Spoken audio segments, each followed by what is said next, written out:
Hello everyone, I hope you are doing well. आज हम अपने वीडियो में देखेंगे कि कनाडा स्टूडेंट वीज़ा कैसे लिया जा सकता है। मैं अपना पूरा एक्सपीरियंस शेयर करूंगा और जो जो डॉक्यूमेंट्स वगैरह चाहिए वो भी आपको आगे वीडियो में पूरा एक्सप्लेन करूंगा विथ फुल प्रोसेस। तो चलिए वीडियो स्टार्ट करते हैं।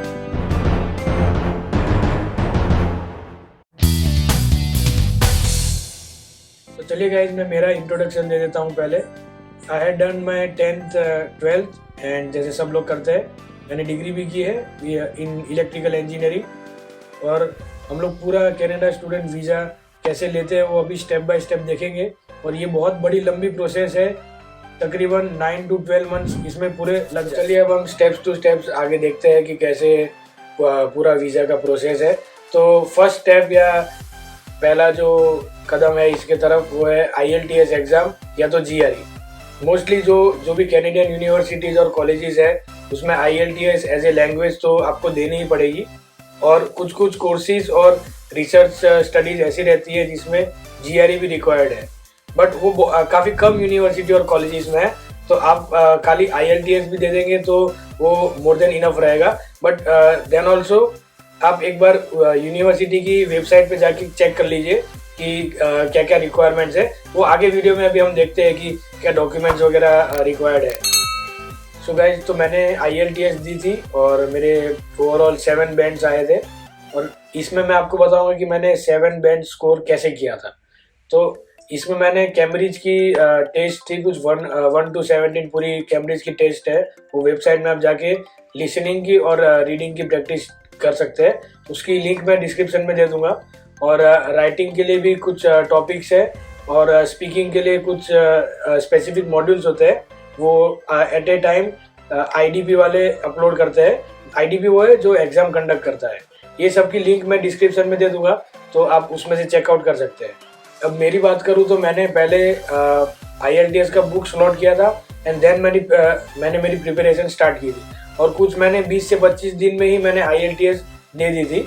बट एक कॉमन मिस्टेक जो सब लोग करते हैं वो ये है कि 2-3 महीने या 5 महीने तक या कई बार तो 1-2 साल निकल जाते हैं, लेकिन बच्चे IELTS का स्लॉट बुक नहीं कर पाते। तो इसी वजह से क्या टाइम डिले आपका बहुत बढ़ता जाएगा। तो यही एडवाइजेबल है कि पहले आप स्लॉट बुक कीजिए और बाद में प्रिपरेशन स्टार्ट कीजिए। और IELTS में अगर आपको हाई बैंड स्कोर करना है तो कंसिस्टेंटली आपको प्रिपेयर करता रहना पड़ेगा। ऐसा नहीं कि दो सेक्शन आप पहले करो और फिर 2 सेक्शन दूसरे दिन करो। हर पूरे एक दिन में 4 सेक्शन पूरे कवर होने चाहिए प्रैक्टिस वाइज, तो ही आप कंसिस्टेंटली स्कोर कर पाएंगे। और जब आपको लगे कि आप फुल्ली प्रिपेयर्ड हो तो पूरी मॉक टेस्ट जो आती है वो आप एक बार देखिए तो आपको पता चलेगा कि वेयर यू आर स्टैंडिंग। अब गाइज, अब आगे बढ़ते हैं दूसरे स्टेप की तरफ, जो है यूनिवर्सिटी और कॉलेज सिलेक्शन। और ये स्टेप आप तभी कर पाओगे जब आपके पास हाथ में आपका IELTS का स्कोर होगा, जो कि आपके एग्जाम देने के 14 डेज के बाद आपके पास आ सकता है स्कोर। और अभी ये जो यूनिवर्सिटी सिलेक्शन है वो एजेंट्स लोग बहुत इसमें फ्रॉड कर सकते हैं, क्योंकि आपको क्या पढ़ना है ये आप ही बता सकते हैं। और ना कि कोई एजेंट या कोई कंसल्टेंट या आपका कोई क्लोज रिलेटिव हो वो इंश्योर कर सकता है कि आप यही कोर्स करना, आपको हायर स्टडीज में यही कोर्स करना चाहिए। तो इसके लिए बेस्ट रिसोर्स यही है कि आप यूनिवर्सिटी या कॉलेज की वेबसाइट में जाके आप खुद से अपनी रिसर्च करिए और एक प्रॉपर लिस्ट बनाइए कि कौन सी यूनिवर्सिटी और कॉलेज में क्या क्या प्रोग्राम है, उसके कौन कौन से इंटेक है और वो प्रोग्राम में जाने के लिए क्या रिक्वायरमेंट्स है और एप्लीकेशन की क्या क्या डेडलाइंस है। तो ये ऐसे पूरा एक आप कॉम्प्रिहेंसिव पूरा लिस्ट बनाइए एंड देन आप एक के बाद एक यूनिवर्सिटीज कॉलेजेस में अप्लाई करना स्टार्ट कीजिए। अगर आपको देखना है कि मैंने कैसे लिस्ट बनाया था तो मैं लिंक डिस्क्रिप्शन में दी हुई है, वहाँ से आप डाउनलोड करके देख सकते हैं कि मैंने कैसे पूरा लिस्ट बनाया था और यूनिवर्सिटीज सॉर्ट आउट की थी। मैंने गाइस कुछ 5 यूनिवर्सिटीज़ में अप्लाई किया था। एक थी university of Calgary, university of Waterloo, university of Saskatchewan, university of Regina and university of Windsor. सब में मैंने विंटर 2023 इंटेक के लिए अप्लाई किया था। एंड मुझे ऑलमोस्ट सारी यूनिवर्सिटीज से ऑफर लेटर मिल गए थे। And I finally decided to go with university of Waterloo, क्योंकि ये इंजीनियरिंग की टॉप 3 में आता है इन कनाडा।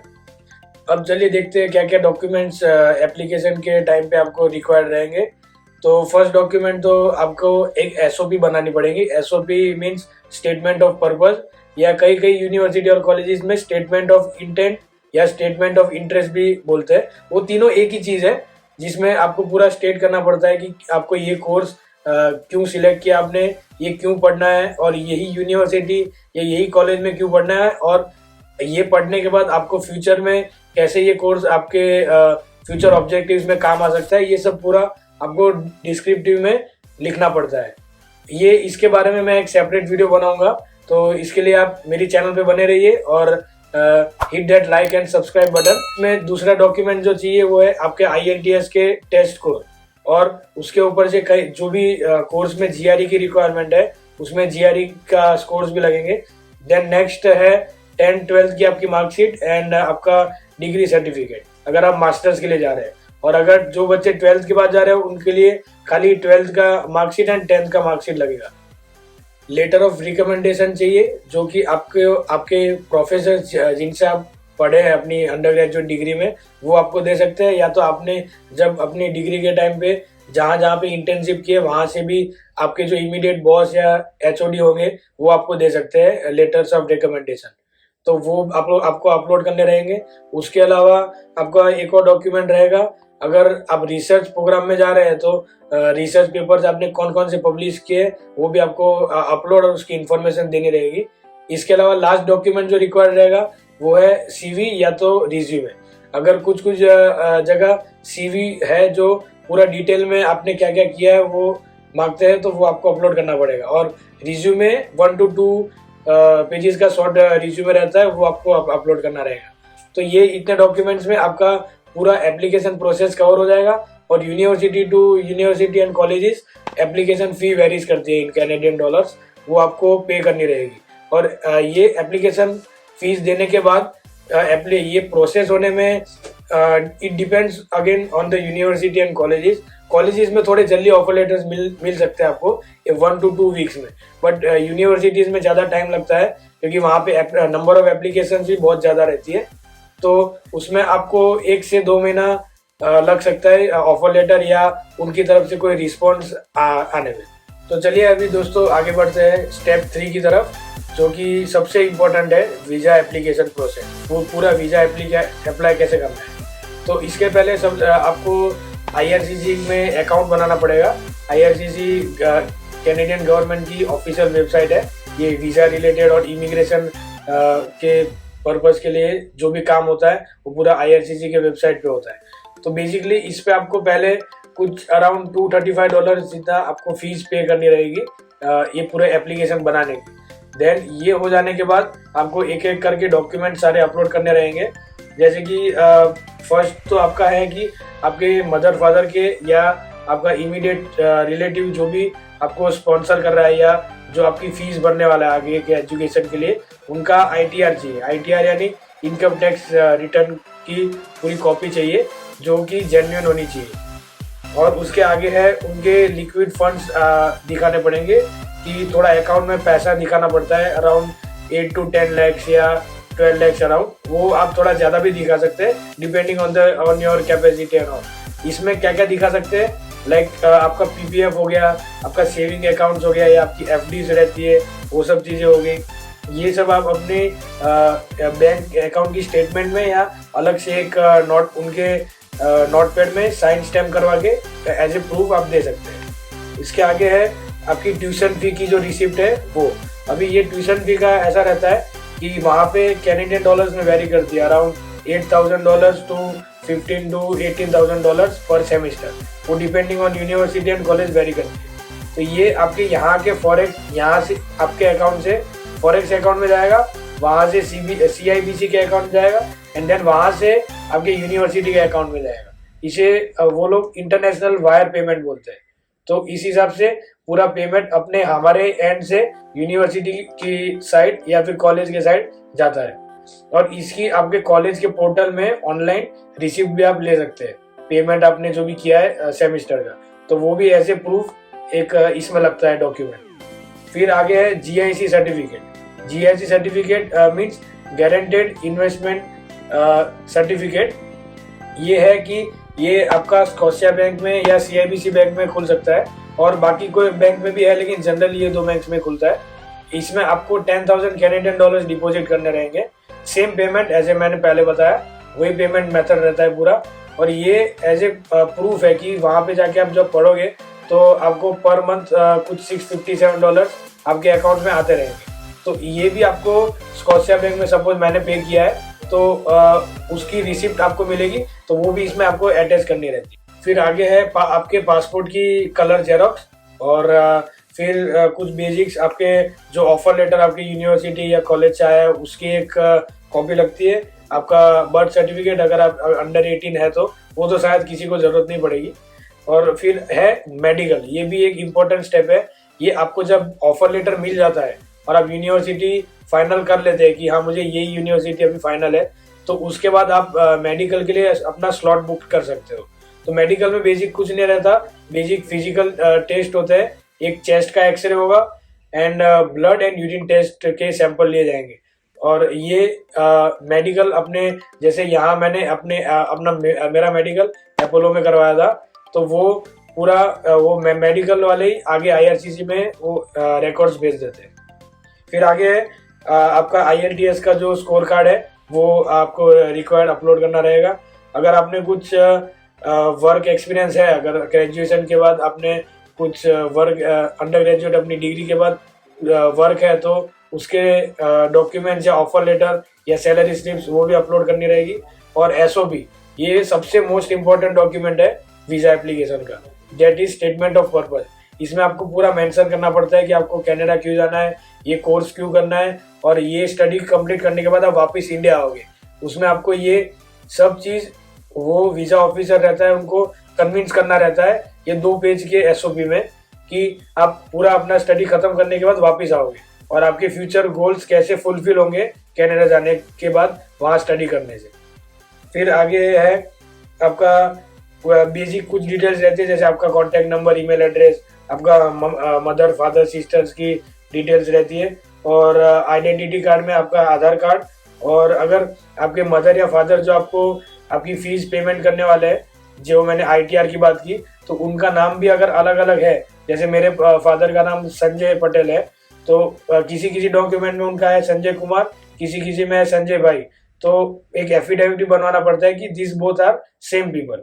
तो ये भी एक डॉक्यूमेंट आपको अगर अपलोड करना रहेगा अगर नाम में थोड़ा वेरिएशन है तो। और आगे लास्ट कुछ अगर आप मैरिड है तो मैरिड सर्टिफिकेट भी अपलोड करना रहेगा। तो ये सब पूरे जो भी है ये सारे डॉक्यूमेंट्स अपलोड करने के बाद आपकी पूरी फाइल कंप्लीट होती है इसमें। तो गाइज ये सब पूरा अपलोड करने के बाद आपके IRCC अकाउंट में कुछ टाइमलाइंस जैसा ऐसा दिखेगा। उसमें फर्स्ट आपको साइड में मैंने स्क्रीनशॉट डाल दिया है, तो उसमें आप जैसे देख सकते हैं कि आपके कंफर्म सबमिशन कंफर्मेशन वगैरह आपको डेट के साथ उसमें दिखाएगा। एंड देन कुछ after 24 hours biometric collection letter आएगा। उसमें क्या रहता है, आपको अपने फिंगरप्रिंट्स और फेस ID वगैरह आपको स्कैन करने के लिए VFS ग्लोबल करके एक जगह है, वहाँ पे आपको जाना पड़ता है। पूरे इंडिया में बहुत सारी सिटीज़ में इसके सेंटर्स है, तो वहाँ पे आपको ये पूरा आपका बायोमेट्रिक सबमिट करना पड़ता है। देन उसके बाद आपको वेट करना रहेगा फॉर अराउंड 2 to 3 months, जब तक आपका PPR नहीं आता था। PPR यानी पासपोर्ट प्रिंटिंग रिक्वेस्ट। तो ये आने के बाद और इसके साथ ही आपका बायोमेट्रिक्स का वैलिडेशन लेटर भी आता है कि हाँ आपकी बायोमेट्रिक्स वैलिड है। और आपकी बायोमेट्रिक्स कुछ अराउंड 10 years तक वैलिड रहती है। तो ये दोनों एक साथ ही आ जाएगा। जैसे आप स्क्रीनशॉट में देख सकते हैं कि मेरा था September 27 को मेरा PPR आया था, और जबकि मैंने फाइल लॉन्च की थी June 24, 2022 को। तो अराउंड 3 months इतना मुझे लग गया था PPR आने में।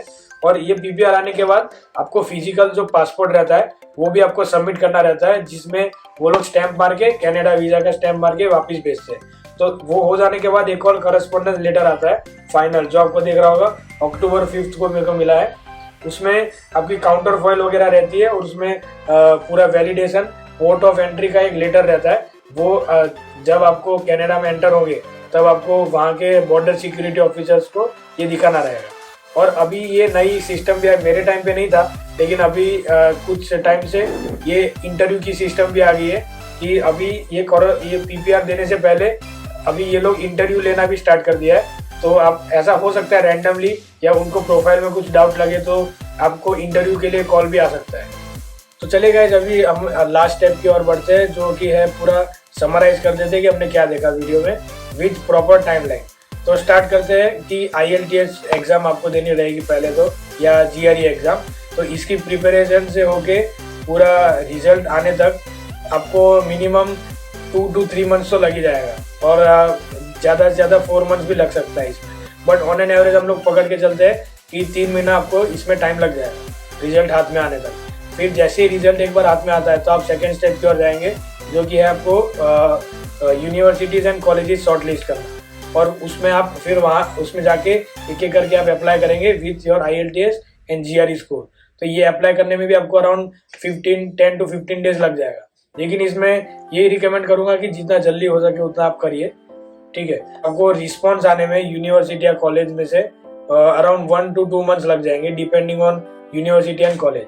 तो इसका अराउंड हम लोग एवरेज 1.5 मंथ्स जितना टाइम कंसिडर कर लेते हैं। और आगे अगर ऑफर लेटर आने के बाद आपको तुरंत ही अपना मेडिकल स्लॉट बुक कराना है, क्योंकि इसमें लोग स्लॉट बुक कराते नहीं है और फिर उनका टाइम बहुत वेस्ट हो जाता है। वीज़ा अप्लाई करने से पहले ही इंश्योर कीजिए कि आपका मेडिकल ख़त्म हो गया है। देन ये पूरा वीज़ा के डॉक्यूमेंट्स अरेंज करने में, फीस अरेंज करने में, फंड्स लाने में, पूरा जो भी प्रॉपर डॉक्यूमेंटेशन बनाने में आपको अराउंड 1 मंथ जितना तो टाइम लग ही जाएगा। और जितना आप जल्दी कर सकते हो उतना अच्छा रहेगा। तो उसमें 1 मंथ उतना टाइम लग जाएगा। फिर पूरा वीज़ा अप्लाई करने के बाद 2 to 3 मंथ्स आपको वेटिंग लगेगा। तो उसका अप्रोक्सीमेट हम लोग 3 मंथ जितना कैलकुलेट कर लेते हैं। और देन एक बार आपका PPR आने के बाद पासपोर्ट प्रिंट होके फाइनल आपके हाथ में आता है। वहाँ से लेके पोर्ट ऑफ एंट्री का लेटर, जो कि फाइनल डॉक्यूमेंट है, वो आने तक आपको टोटल लग जाएगा 3, 6, 7, 8, 9 मंथ्स अराउंड लग जा रहा है मिनिमम। और ये time person to person vary हो सकता है। If you have any kind of silly doubts, please comment below. I will reply to each and every comment. And this is my Instagram ID. Please follow me. And you can ask me the questions there also. I will reply to each and every question. So guys, इस पे जितने भी topics हमने cover किए main points, उस पे मैं अलग अलग डिटेल वीडियो भी आगे मैं अपने चैनल में अपलोड करूँगा। So please stay tuned and I hope you like my video. And please hit that like and subscribe button and press the bell icon and stay tuned with my channel.